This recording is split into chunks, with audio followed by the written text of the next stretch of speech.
আমাদের বড় আল্লাহওয়ালা ছিলেন।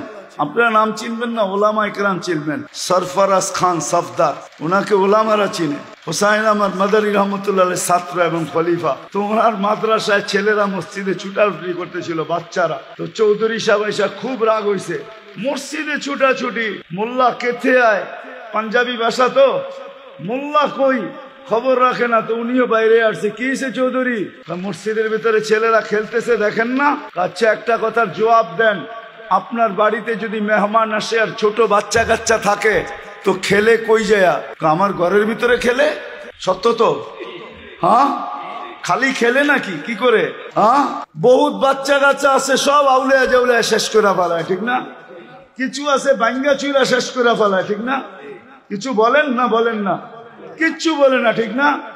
তো বলতেছে, চৌধুরী তোর মেহমান আসলে যদি তোর বাড়িতে খেলে এলোমেলো করতে পারে, তো এটিও তো আল্লাহ আল্লাহ রসুলের মেহমান। আল্লাহ আল্লাহ রসুলের ঘরে খেলবে না তো তোর বাড়িতে খেলবে?